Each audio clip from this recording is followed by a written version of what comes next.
Osteoporosis, it's everywhere. I even have a talk on osteoporosis in men, which was uploaded in Mumbai, because osteoporosis till today was only for postmenopausal females. No. So it's the most common disease. Probably the incidence has risen in last couple of 2 days since the 500 notes are banned. It is characterized by low bone mass, as I explained the patient that osteo is bone and porosis is poverty. So your bones are poor in quality. When there is a change or deterioration of the bony architecture, which leads to increased fragility because of the weakening of the bone structure, and which ultimately leads to easy susceptibility for the bone to break. So the saying in England was, it was not that the grandma fell, the bone broke and the grandma fell. So that was the osteoporosis means. It does not clinically become apparent till it has crossed certain degree of severity. The most common bones are the weight-bearing or the stress-bearing bones, the vertebrae, the femur, and of course the distal forearm. When we have a fall, we'll naturally land on the distal forearm. Pain, of course, any vague pain, it is not now seen in post-50, even in younger generation, various factors which are going to discuss. And these fractures are associated with easy morbidity and even mortality. There are many studies on the net that even nicely fixed and correctly treated, there is a high mortality at the end of first year. Of course, the costs are skyrocketing, more common in women, of course. And the incidence is rising. It is not just rising, but it is also being diagnosed. And so it is also being easily treated now. It is a serious health problem everywhere. If you want to make it more hot, you can add obesity. It's a serious increasing problem, and because of the other parts of medical advances, the life expectancy is increasing, and so the incidences of complications because of osteoporosis are also on the rise. You all know that there is bone resorption and bone formation going on. It's well balanced. We are healthy, bones are healthy. When bone resorption rises higher and bone formation goes down, it is osteoporosis. There are various causes. I'm not going to go into detail. Inadequate physical activity is the crux of osteoporosis. The Osteoporosis Foundation has done a very good work on this, and of course the calcium intake which we can supply. There are various dietary factors and prolonged immobilization.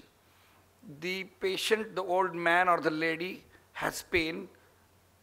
The vertebrae and the femur are not active, are giving pain, so the activity is reduced.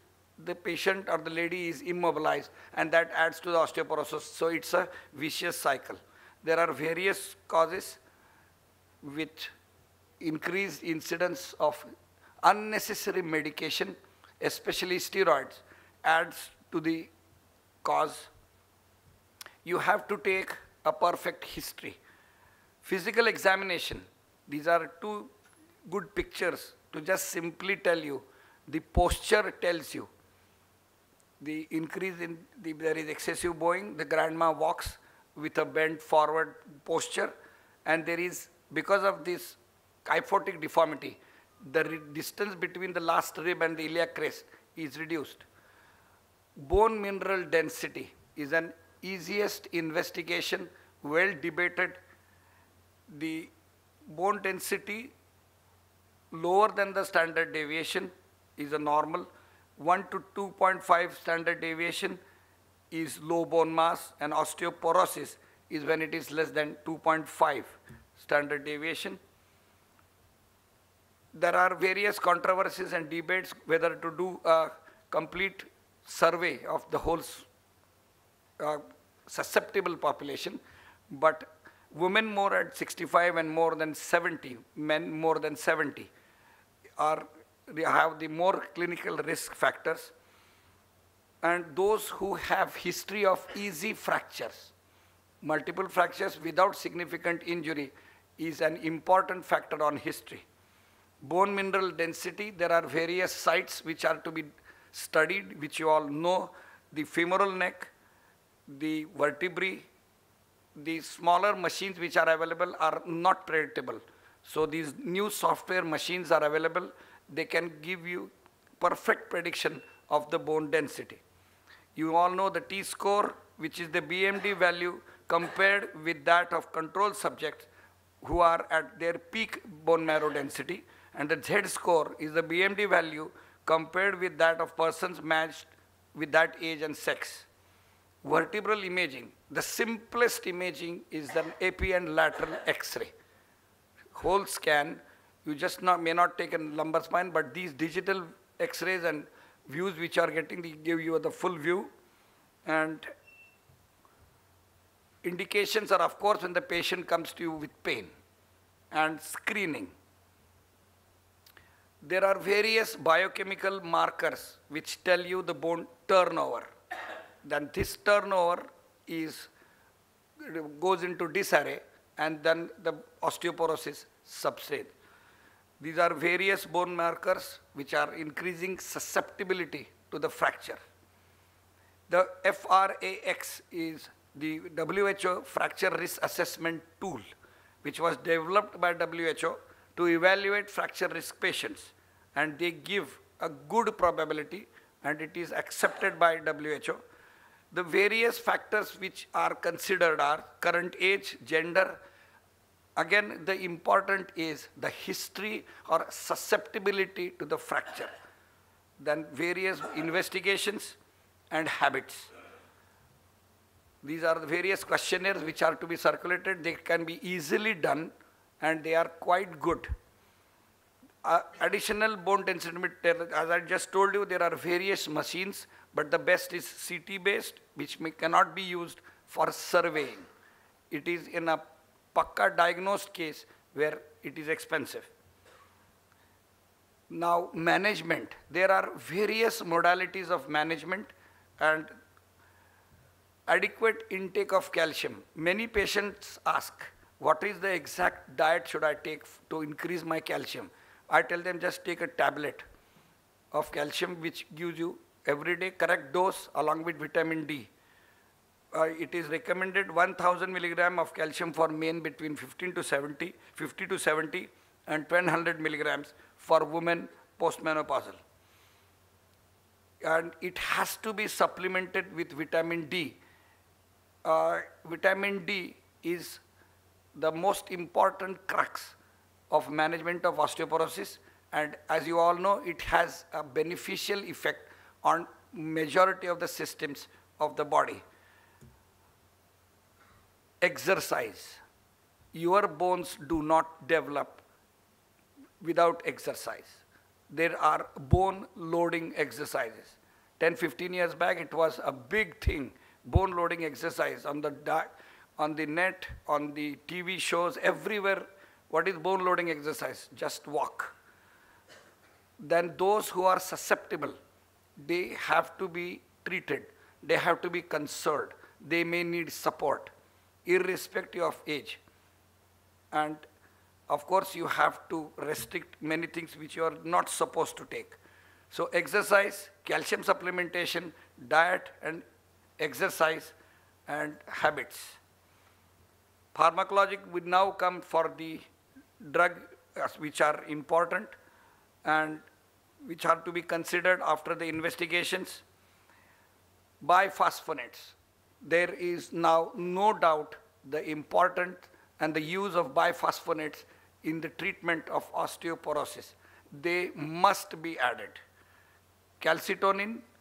Calcitonin, there is one good report, an article on the net, that calcitonin can be given to those can be used in osteoporosis treatment, but it has a very good analgesic effect with patients, old ladies with vertebral fractures. Estrogens, it's controversial. The American Association of Clinical Endocrinology first line treatment is alendronate. There are various modalities, various new drugs. Resindronate, zoledronic acid is very convenient once a year. Abandronate, yes, once a month.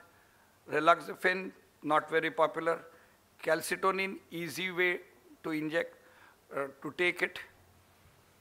Denosumab, this is coming up. It was initially loaded for osteolytic lesions, especially in bone tumors. It is damn expensive, but we have 3 cases treated with this and excellent new bone formation. It has reduced incidence of fractures after 3 years of use. But your insurance should cover this. And gain in BMD therapy after 10 years. So we start with alendronate and we end at zoledronic acid, which is once a day. Many patients, many ladies come to me after 1 year because it has been told that it has to be given after 1 year. They come after 1 year. The prices are also come down now. Of course, you have to give a break after 3 years. Again, as I give a talk on this, of course, the therapy has to be individualized. You cannot just blanket, you cannot treat any patient. As the indication suggests, severity, you have to investigate. It is a big problem. Strontium renanate, it promotes bone formation as well as inhibits bone resorption. All these drugs which have gone into their pharmacology, they all claim this. But there are various new drugs. Many drugs have come and gone banned by US FDA.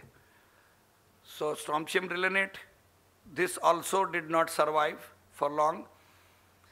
The pharmacological therapy has to be with the clinical and tips. Appropriate patient profile has to be maintained. You have to investigate the other systems. Many have excretion through or have an effect on the renal system. Anti-sclerotic antibodies. Sclerostin is the osteocyte which lies in the bone canal and which is important for formation of new bone. This sclerostin inhibits its activity as good as, so new bone formation is reduced, and romosozumab restricts the activity of sclerostin. Then coming to parathyroid. Adaloparatide, it's a novel synthetic peptide analog. It can be administered subcutaneously. It is absolutely painless and it has better effects than teriparatide. Cathepsin K inhibitors. This is a major osteoclast-derived proteolytic enzyme in the bone, but this did not stand as it had serious general complications as risk of stroke. So it was taken out of the market. So as I emphasize whole day that osteoporosis is not just pain, it's not just weak bone, it increases morbidity, even mortality. Because osteoporosis could be an end product of a multi-system involvement or some depraved. So you have to understand the bone biology. Bone density is a good investigation, estimation BMD, and it remains the valid and reliable measure of fracture risk. So in immediate treatment started, you can avoid.